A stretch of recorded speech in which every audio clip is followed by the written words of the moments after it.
I'm a dude playing a dude disguised as another dude.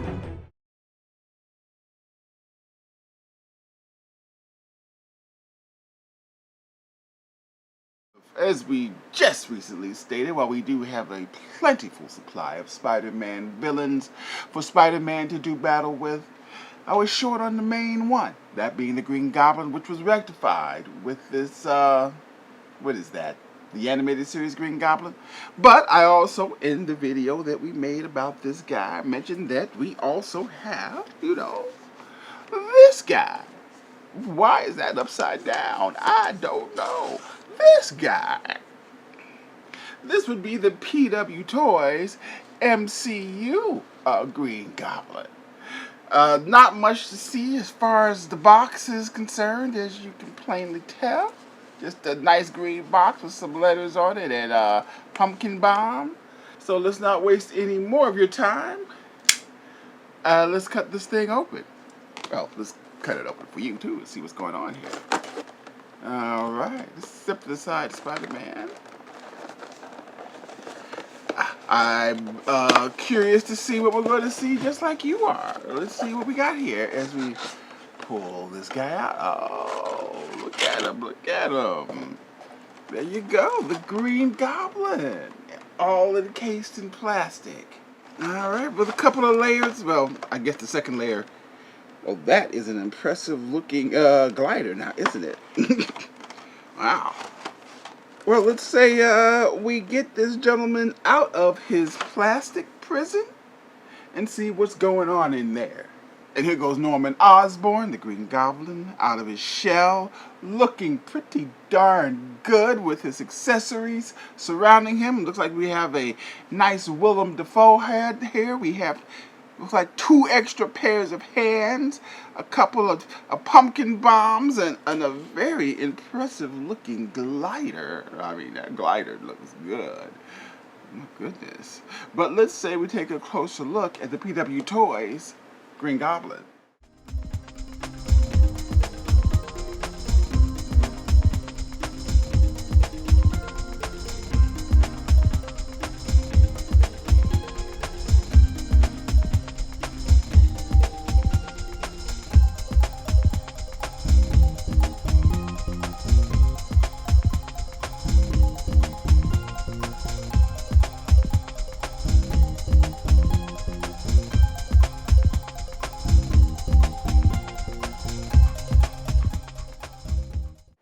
Take a look at this guy looking pretty good. First, we could just tell you that he seems to be he seems to be kind of small. More so, I don't know if he'll kind of small. But, let's take a look at him. As you can see,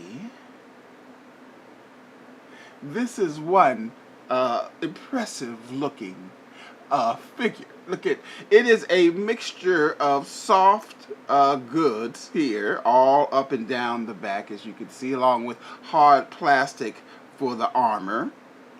The helmet is truly a thing of your nightmares, a thing of beauty here. Look at that. That looks great. And nice sculpted plastic parts all the way up and down. It looks like, since the feet are and the ball joints are flesh colored, like he's not wearing socks. That's interesting, I guess. But there you go. But yeah, he is a good looking figure. Just so you know, I've had this guy for a while, so I don't remember when I got him or how much I paid for him, but it feels like I paid a lot of money for him. He feels kind of expensive. Let's see how well he articulates under all of this Mesco-style vinyl. Let's see, we got nice double jointed knees, which move back really well. I am sure that you probably don't want to do too much to damage his outfit, his costume.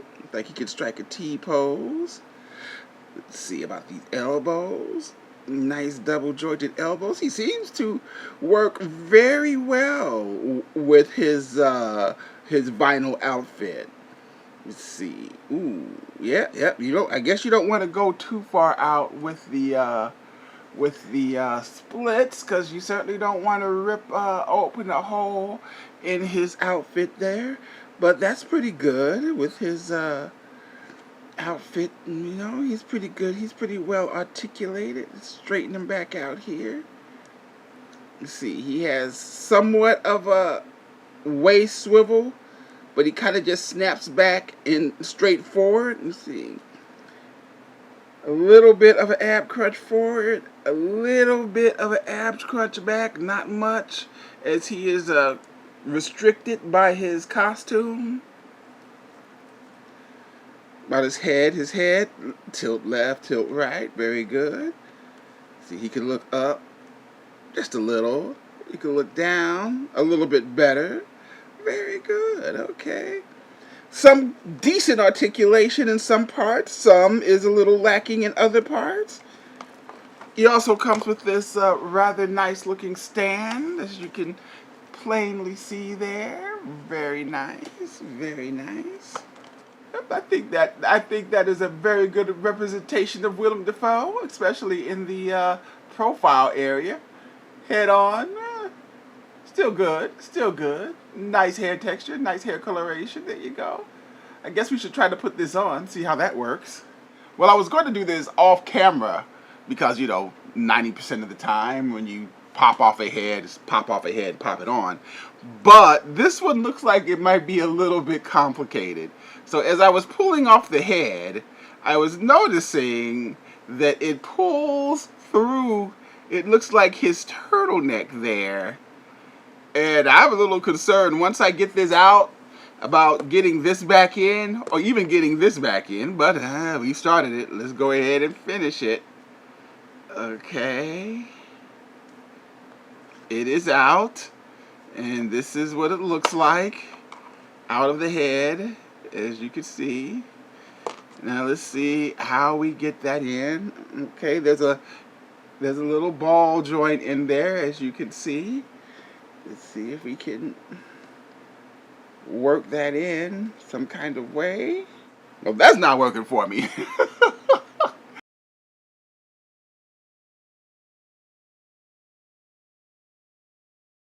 I don't know if I'm doing something wrong. It doesn't look like I'm going to be displaying the Green Goblin wearing his Norman Osborn head. That doesn't, you know, I don't know if I'm doing something wrong. Now my question is, can I get this head back in decent fashion? I'm concerned. Oh, well, that slides right back in. Nice head. I don't think we're going to be able to use it. Now, hey, let's say we put this guy on his glider and see how that works. But before we put him on the glider, let's look at the glider. Now I think we all can agree that, my friend, is a well-designed glider for the old Green Goblin. Shouldn't it be greenish, maybe? I don't know. But yeah, other than you got the hydraulics under it. Oh man, with rockets. Yeah, this thing is ready to do some damage. Look at that. That is nice. That is a nice glider. Okay, well, let's go ahead and stick Norman on here. And here goes Norman on his glider, which we gotta say looks very good. We went ahead and stuck in one of his cherry bombs in his hands. And the glider, the feet and the glider feet are articulated as well as the glider itself. It goes up and down like so. Yeah, this is impressive. This is impressive. Okay, again, I don't know what I paid for this. I feel like I paid a lot, but I'm thinking it was probably worth it. This is nice. This is an impressive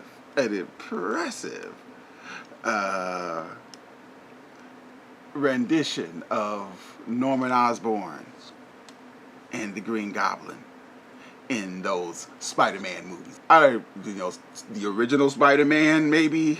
Spider-Man No Way Home. I don't know. But regardless, this looks really good. Just a few quick size comparisons before we go. Like I said, I thought this figure was a little small but it seems to be about the exact same size as a Marvel Legends Spider-Man. It is thin, but it doesn't seem to be too short. Let's see, how does he compare to this animated? Ooh, I dropped this pumpkin. And here he goes next to the animated Marvel Legends Green Goblin. Again, they're about the same size. He's just really thin. That's all. He's just skinny.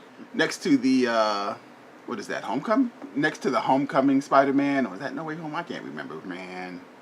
As you can see, he's quite a bit taller than that guy. And here he goes next to the, is that a Mafex? That's Mafex Miles Morales. And you know, he's a little bit taller than that guy, but not too much. Yeah, I think he'll scale well with just about whoever you want to put him next to. A skinny guy, but he'll scale well. And here goes the PW Toys Green Goblin. Yeah, this is nice. This is a really nice figure. I don't see any quality problems. He articulates fairly well. Some issues. He obviously looks fantastic. His accessories are a little bit on the light side. Hands, cherry bombs. But I guess what more do you need? Nice stand. And of course, you know, there's the issue of actually using the Norman Osborn human head. Again, I don't remember how much I paid for it. I'll go back and look and let you know. Again, I feel like I paid a lot for it. But I feel like whatever I did pay, that ultimately I think it's worth it. This is a very impressive action